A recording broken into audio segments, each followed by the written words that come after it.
Hello students, welcome back to IP class. Guys, as you all know, in last class we completed our topic that is stack from chapter number 4.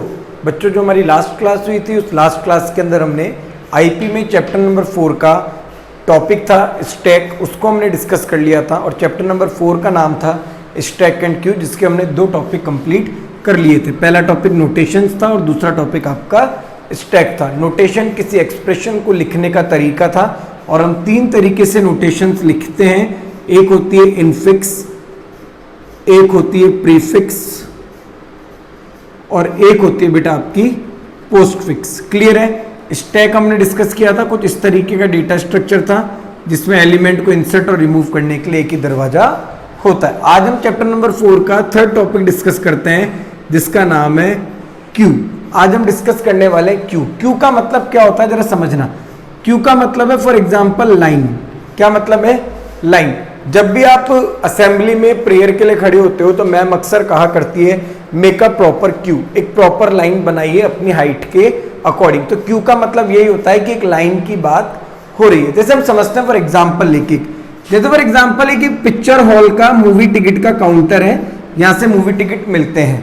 तो movie ticket अभी मिलना चालू नहीं हुआ है मगर एक पर्सन है वो पहले आके लाइन में लग गया, उसके पीछे कोई दूसरा, उसके पीछे कोई दूसरा और उसके पीछे कोई दूसरा और उसके पीछे कोई और, ऐसे लाइन लगती गई। मूवी टिकट में काउंटर में टिकट मिलना ओपन हुए तो ये क्यू बन गई है। अब जो सबसे पहले आया था वो सबसे पहले टिकट लेगा, बाहर हो जाएगा, फिर इसका नंबर आएगा, फिर ये बाहर हो जाएगा, फिर इसका नंबर आएगा, ये बाहर हो जाएगा, फिर इसका नंबर आएगा, ये बाहर हो जाएगा और इसका नंबर आएगा, ये बाहर हो जाएगा। तो ऐसे डेटा स्ट्रक्चर को हम कहते हैं क्यू डेटा स्ट्रक्चर। क्या कहते हैं? Q data structure. तो पढ़िए, अब चलिए शुरू करते हैं क्यू को और समझते हैं कैसे।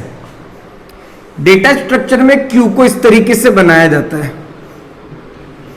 और स्टैक को कैसे बना रहे थे? स्टैक को ऐसे बना रहे थे, कंफ्यूज नहीं होना है, ठीक है। स्टैक में एक ही दरवाजा था जो था टॉप एंड।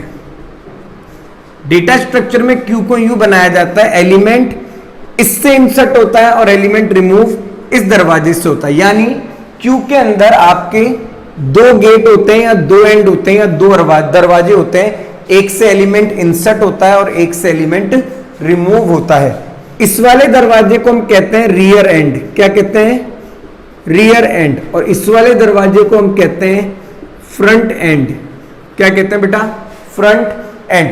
क्यू में एलिमेंट को इंसर्ट करने को हम कहते हैं एन क्यू। क्या कहते हैं? Enqueue. और स्टैक में एलिमेंट को इंसर्ट करने को हम कहते थे पुश, ठीक है। क्यू में से एलिमेंट को रिमूव करने को हम कहते हैं डी क्यू। क्या कहते हैं बेटा? D Q. और स्टैक में से एलिमेंट रिमूव होता था तो उसे हम कहते थे पॉप। क्या कहते थे? पॉप। तो दोनों में कुछ फर्क है। स्टैक में एक ही दरवाजा था टॉप एंड जिससे एलिमेंट इंसर्ट होता था और उससे रिमूव होता था, मगर क्यू के अंदर दो दरवाजे, एक रियर एंड और एक आपका फ्रंट एंड। रियर एंड से एलिमेंट इंसर्ट होता है और फ्रंट एंड से एलिमेंट रिमूव होता है। इसकी यही विशेषता इसको बनाती है फीफो। क्या बनाती है? फीफो। फीफो का मतलब था फर्स्ट इन फर्स्ट आउट। जो सबसे पहले इंसर्ट हुआ है वो सबसे पहले बाहर जाएगा। इसे ही हम क्या कहते थे? फीफो कहते थे। तो यही था, जब मूवी टिकट लेने जो बंदा सबसे पहले आया था वो सबसे पहले मूवी टिकट लेके बाहर जाएगा क्यू के अंदर। क्यों? क्योंकि क्यू के दरवाजे हैं, रियर से एलिमेंट इंसर्ट होते जाएंगे, यानी जो भी बंदा है वो उसके रियर में एंटर होता जाएगा और फ्रंट से एलिमेंट आपके डी क्यू होते जाएंगे, बाहर होते जाएंगे, यानी रिमूव होते जाएंगे। ऐसा जो डेटा स्ट्रक्चर होता है हमारा उसे हम कहते हैं क्यू डेटा स्ट्रक्चर। क्या कहते हैं बेटा? Q data structure. क्लियर है? क्यू डेटा स्ट्रक्चर पे स्टैक की तरह ही हम 5 ऑपरेशन परफॉर्म करते हैं। पहला ऑपरेशन होता है एनक्यू। क्या होता है? एनक्यू। अब ये एनक्यू ऑपरेशन क्या करता है? NQ operation is used for insert element into Q. Q के अंदर एलिमेंट को इंसर्ट करने के लिए हम एनक्यू ऑपरेशन काम में लेते हैं, उसे परफॉर्म करते हैं। अगला होता है हमारा ऑपरेशन जिसका नाम है D Q. D Q, Q में से एलिमेंट को रिमूव करने के काम आता है। अगर क्यू के अंदर 8 है, 7 है और 3 है, अगर मुझे 8 को रिमूव करना है तो मुझे किसको काम में लेना पड़ेगा? डी क्यू ऑपरेशन को काम में लेना पड़ेगा। इसफुल ये चेक करता है कि क्यू भरी है या नहीं भरी है, उसमें और एलिमेंट आ सकते हैं या नहीं आ सकते हैं। इज एम्प्टी उसकी तरह ही ये चेक करता है कि क्यू में कुछ है भी या नहीं है, या क्यू आपकी कंप्लीट पूरे तरीके से खाली है। फिफ्थ नंबर पे है आपका पीक।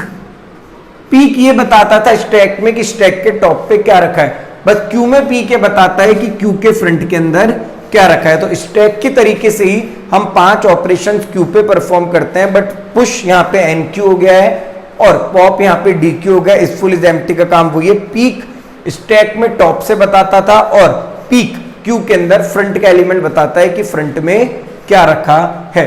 तो ये चैप्टर नंबर 4 था जो हमने डिस्कस किया, जिसमें 3 टॉपिक डिस्कस किए, नोटेशन क्या है, स्टैक क्या है और हमारा क्यू क्या है। तो क्यू और स्टैक दोनों ही लीनियर डेटा स्ट्रक्चर है, कंपाउंड डेटा स्ट्रक्चर का पार्ट है। स्टैक को हम लीफो भी कहते हैं, जो लास्ट में आएगा सबसे पहले बाहर जाएगा, और क्यू को हम फीफो कहते हैं, जो सबसे पहले अंदर आएगा वो सबसे पहले बाहर जाएगा। तो ये स्टैक, क्यू और नोटेशन था। आई होप आप सभी को स्टैक, क्यू और नोटेशन का थ्योरेटिकल पार्ट समझ आया होगा।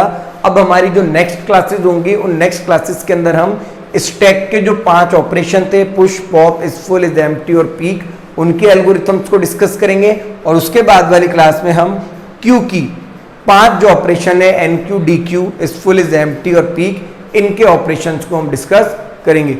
Okay students, thank you.